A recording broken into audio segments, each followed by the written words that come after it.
यहां नबी के सहाबी का मैं आपको वाकया सुना रहा हूं, नाम नोट कर लो मेरे नौजवानों। अगर फेसबुक पर कभी फालतू चीजें देखने से टाइम मिल जाए तो कभी यूट्यूब पर जा करके इस सहाबी के बारे में भी सर्च कर लेना। ये सहाबी कौन थे? साद बिन मुआज रजी अल्लाह ताला। इतने बड़े सहाबी थे, इतने अजीम सहाबी थे। जब उनका इंतकाल हुआ, उनके जनाजे को जब उठाया जाने लगा, उनका बदन बहुत हैवी था, उनकी बॉडी बहुत हैवी थी। जब जनाजे को उठाया जाने लगा, जनाजा बड़ा हल्का था। साहबा ने कहा, अल्लाह के नबी, इनका जनाजा तो भारी होना चाहिए, इनका जनाजा इतना हल्का क्यों है? आपने फरमाया, इन्ना लहू हमलतन गैरुकुम, ऐ मेरे सहाबा, साद इब्ने मुआज के जनाजे को तुमने अकेले नहीं उठाया है, फरिश्तों ने भी उठाया है। इनके जनाजे में 70,000 फरिश्ते आए थे। 70,000। मैं सही हदीस सुना रहा हूं आपको, अल्हम्दुलिल्लाह। ऐसा नहीं कि मैं सीमांचल में बैठा हूं तो कुछ भी बयान करके चला, सही हदीस आपके सामने पढ़ के सुना रहा हूं। साद इब्ने मुआज के जनाजे में 70,000 फरिश्ते आए थे। इनका इंतकाल हुआ तो अल्लाह के नबी ने फरमाया, हाज़ल्लज़ी तहर्रक लहुल अर्श, इनके इंतकाल पर अल्लाह ताला का अर्श हिल गया। फुतिहत लहू अब्वाबुस समा, इनके मरने पर आसमान के सारे दरवाजे खोल दिए गए। आसमान वाले खुश हो गए, बहुत नेक इंसान की रूह आ रही है, बहुत नेक इंसान मरने के बाद आ रहा है। और 70,000 लोग इनके जनाजे में शामिल, 70,000 फरिश्ते इनके जनाजे में शामिल हुए थे। इतने बड़े सहाबी हैं हजरत साद बिन मुआज रजी अल्लाह ताला। अब जरा गौर से सुनना जो बात मैं बताने जा रहा हूं। साद इब्ने मुआज का इंतकाल हो गया, जनाजे को कब्र में उतारा जा रहा है। अल्लाह के प्यारे नबी वहीं कब्र पर खड़े। अचानक जब इनको कब्र में उतारा गया, अल्लाह के नबी का चेहरा बदल गया। आपके चेहरे पर खौफ के असरात आ गए, डर और भय आपके चेहरे पर नजर आने लगा। आपने 3 मरतबा का सुभान अल्लाह सुभान अल्लाह सुभान अल्लाह, फिर 3 मरतबा आपने कहा अल्लाहु अकबर अल्लाहु अकबर अल्लाहु अकबर। आपको सुन करके सहाबा ने भी बुलंद आवाज से अल्लाहु अकबर कहा, बुलंद आवाज से सुभान अल्लाह कहा। पूरा कब्रिस्तान गूंज उठा नबी और सहाबा की तकबीर के कलमात से। सहाबा ने पूछा, अल्लाह के नबी क्या बात? अचानक आपका चेहरा बदल गया और आप तस्बीह के कलमात और तकबीर के कलमात पुकारने लगे, क्या बात? आपने फरमाया, तज़ायक़ अला साहिबुकुम हाज़ल क़ब्र, ऐ मेरे सहाबा, तुम्हारे इस साथी की कब्र इनके ऊपर तंग हो गई। कब्र ने इनको दबोच लिया, कब्र ने इनको पकड़ लिया और मैंने अल्लाह से दुआ की, तब कब्र ने इनको छोड़ा। इन्ना लिल कब्रि ज़क़तन, ऐ मेरे सहाबा, कब्र सबको दबोचती है, कब्र सबको पकड़ती है। लौ नजा मिन्हु अहदुन लनजा साद इब्न मुआज़, अगर कब्र के दबोचने से कोई बचता तो साद इब्न मुआज़ बच जाते, मगर वो भी नहीं बचे। इसका मतलब कब्र सबको दबोचेगी, कब्र सबको पकड़ेगी। कब्र का अजाब सबको नहीं होगा, मगर कब्र दबोचने का जो काम करेगी वो सबके साथ। मुझे भी दबोचेगी, आपको भी दबोचेगी। मालो दौलत की दौड़ में अंधाधुंध भागने वालों, दुनिया में जरा सी मुसीबत आ जाए तो उससे बचने के लाखों इंतजाम करते हो। कभी कब्र से, कब्र के अजाब से मेरे प्यारे साथी अपने आप को बचाने का भी इंतजाम करो। आज हालात ये हो चुके हैं, मालो दौलत की मोहब्बत इस कदर हमारे दिल में पैदा हो चुकी है कि हम हलाल और हराम भूल चुके हैं और हमें नबी की वो हदीस याद आती है। क्या फरमाया अल्लाह के नबी ने, याती अलन्नासी ज़मानुन ला युबालिल मरउ मिन ऐन अखज़ल माल, एक ऐसा जमाना तुम पर आएगा जब लोग इस बात की परवाह नहीं करेंगे माल हलाल तरीके से कमा रहे या हराम तरीके से। हमारा नौजवान बिजनेस नहीं करना चाहता, हमारा नौजवान नौकरी नहीं करना चाहता, हमारा नौजवान मेहनत मजदूरी करना नहीं चाहता। वो चाहता है कि ड्रीम 11 पर जुआ खेल करके पैसा कमा ले, वो चाहता है कि IPL में सट्टा लगा करके पैसा कमा ले, वो चाहता है कि ओजोन नाम की कोई कंपनी आ जाए, मेटा ओजोन नाम की कोई कंपनी आ जाए, क्रिप्टो करेंसी के नाम से कोई कंपनी आ जाए और बैठे बिठाए पैसा लगा करके बैठे बिठाए रातों रात अमीर बन जाए। मेरे नौजवानों, अपने आप को काहिल मत बनाओ, अपने दिमाग को और अपने जिस्म को मेहनत पर लगाओ। इसी मुल्क में रतन टाटा का भी इंतकाल हुआ। बहुत छोटी सी शुरुआत की थी रतन टाटा ने, और आज उनकी कंपनी का एक ब्रांड बन गया। सड़क पर मारुति की गाड़ी भी आती है, होंडा की गाड़ी भी आती है और टाटा की गाड़ी भी आती है। कभी आपने फर्क महसूस किया? टाटा की गाड़ी जब आती है, लोग कहते भाई साहब टाटा की कंपनी, टाटा की गाड़ी मजबूती में बेमिसाल होती है। मैं साउथ इंडिया में मैंने देखा कि लोग मारुति की गाड़ी नहीं खरीदते, 4 व्हीलर मारुति की बिल्कुल नहीं खरीदते। आंध्रा वगैरह में मैंने देखा। मुझसे लोगों ने कहा मौलाना कभी गाड़ी लेना टाटा की लेना। क्यों? बोले फैमिली के साथ आपको सफर करना है अगर हमेशा टाटा की गाड़ी लेना, क्योंकि टाटा की गाड़ी बहुत मजबूत होती है, बहुत परीक्षण होता है, बहुत जांच होती है, उसके बाद वो मार्केट में आती है। एक छोटी सी कंपनी खोली थी रतन टाटा ने, आज पूरे भारत का एक बड़ा ब्रांड बन गया। हम और आप भी ब्रांड बना सकते हैं मेरे साथियों। हमारा भी कोई नौजवान अगर मेहनत और हिम्मत से काम ले, कल उसकी कंपनी का भी एक ब्रांड बन सकता है। और इस देश में हमने देखा मुकेश अंबानी, आज जिनके यहाँ शादी होती है तो करोड़ों खर्च करते हैं, उनके बेटे अनंत अंबानी की शादी होती है तो मीडिया में पूरा एक वावेला मच जाता है, साहब इतनी बड़ी शादी हो रही है। मुकेश अंबानी का बाप धीरू भाई अंबानी दुबई में लॉन्ड्री का काम करते थे। लॉन्ड्री का मतलब समझते हैं? होटल में आप जब जाते हैं, होटल के कमरे में आपका कपड़ा अगर धुलने के लायक होता है तो होटल वाले आपसे वो कपड़ा ले लेते हैं, कुछ चार्ज आपको देना पड़ता है और वो कपड़ा धुला जाता है। उस कपड़े की धुलाई का काम करते थे कौन? मुकेश अंबानी के जो बाप थे, जिनका नाम था धीरू भाई अंबानी।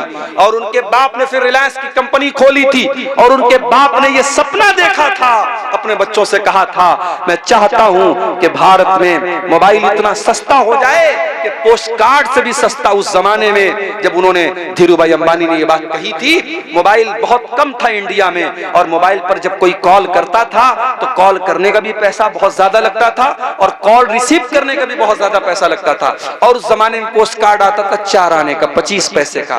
तो किसी ने सोचा नहीं था कि धीरू भाई अंबानी का ये सपना भी पूरा होगा, लेकिन आज हो गया।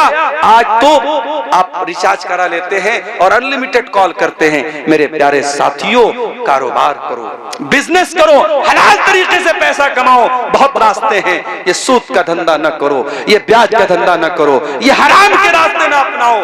मेरा रब कुरान में कहता है इन्नल्लज़ीना यअकुलून रिबा ला यक़ूमून इल्ला कमा यक़ूमुल्लज़ी यतखब्बतहु शैतानु मिनल मस। जो लोग सूद और ब्याज खाते हैं वो कयामत के दिन इस तरीके से उठेंगे जैसे शैतान किसी को छू करके पागल कर दे। शैतान किसी को छू करके पागल कर दे, उस तरीके का हाल किसका हो जाएगा? ब्याज खोर का हो जाएगा। अब सुन लो, मौलाना इसहाक साहब ने कहा था मौलाना आप सूद पर थोड़ा खुल करके बोलिएगा। अब कितना खुल करके बोला जाए मेरे साथ? सूद पर कितना खुल करके बोला जाए? ये सूद क्या है जरा इसको समझ लीजिए।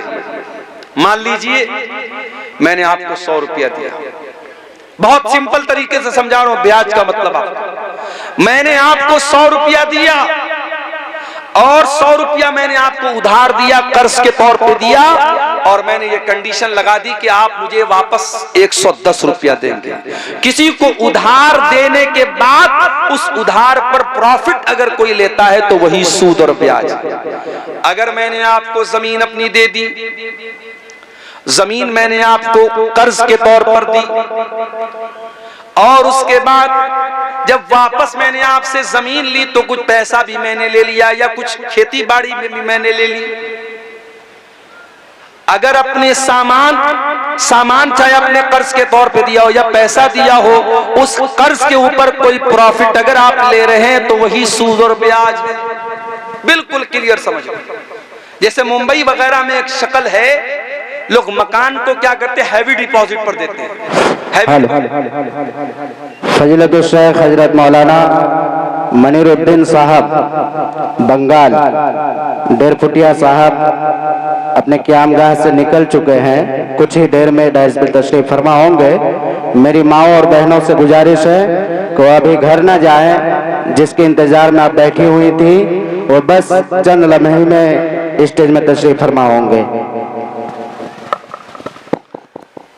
मुंबई वगैरह में ये शक्ल राइज है कि लोग क्या करते हैं कि जमीन जो है हैवी डिपॉजिट पर देते हैं। मान लीजिए मेरे पास जमीन है, घर है, और आप मेरे पास आए, मौलाना साहब मैं आपका घर लेना चाहता हूं, रहना चाहता हूं। मैंने कहा ठीक है भाई, तुम 1 लाख रुपया दे दो।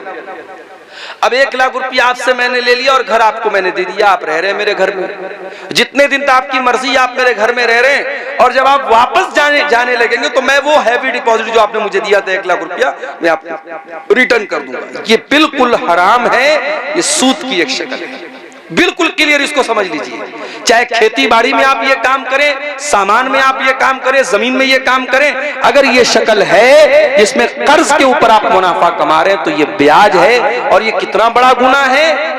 अल्लाह कुरान में कहता है फ़इल्लम तफ़अलू फ़अज़नू बिहर्बिम मिनल्लाहि व रसूलिही, अगर तुमने सूद ब्याज का लेन देन बंद नहीं किया तो अल्लाह और उसके रसूल से जंग करने के लिए तैयार हो जाओ। सूद और ब्याज का लेन देन अगर कोई बंद नहीं करता है तो समझ लो अल्लाह और उसके रसूल से जंग करता है। और हाकिम की सही रिवायत में अल्लाह के नबी ने फरमाया इन्ना लिर्रिबा सबउ व सित्तून बाबन, सूद के 70 से ज्यादा दरवाजे हैं। आई सरुहा अय्यन की हर रजुल उम्महु, जिसमें सबसे हल्का दर्जा यह है कि इंसान अपनी सगी माँ से शादी कर ले, अपनी सगी माँ से निकाह कर ले, अपनी सगी माँ से ज़िना कर ले।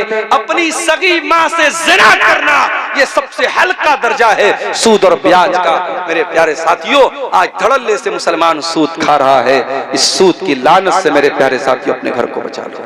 और याद रखो अल्लाह कुरान में क्या कहता है, यमहकुल्लाहु रिबा व युर्बिस सदकात, अल्लाह सूद को मिटाता है, अल्लाह सदका खैरात में इजाफा करता है।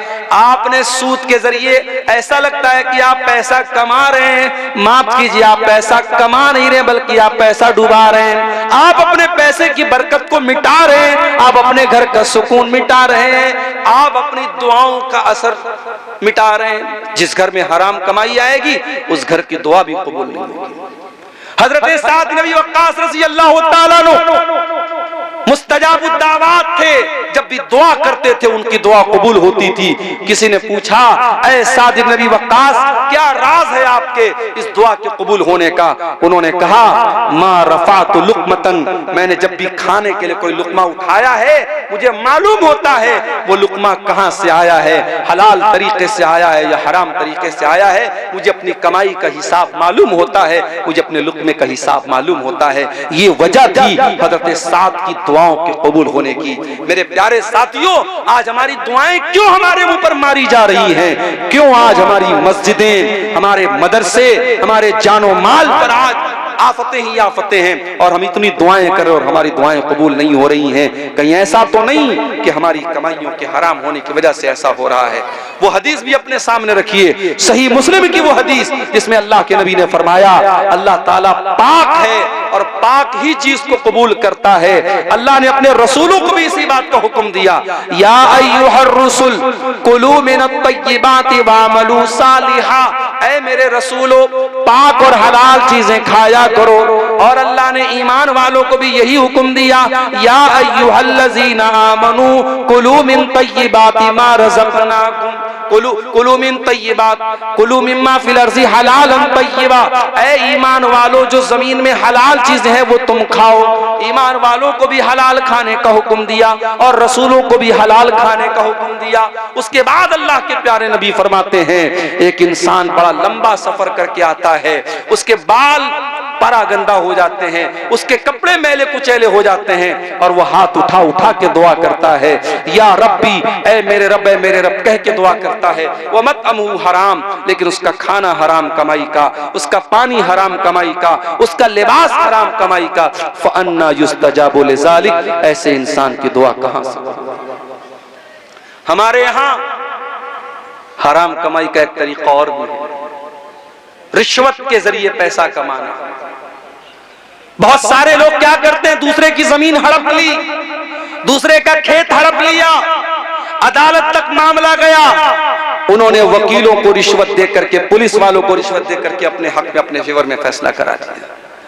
कान खोल करके सुन लो, रिश्वत के जरिए किसी का हक खाने वाला वो भी हराम खोर है। अल्लाह कुरान में कहता, वला ताकुलू अमवालकुम बैनकुम बिल बातिल, ऐ लोगो, ऐ ईमान वालो, एक दूसरे का माल नाजायज तरीके से न खाया करो।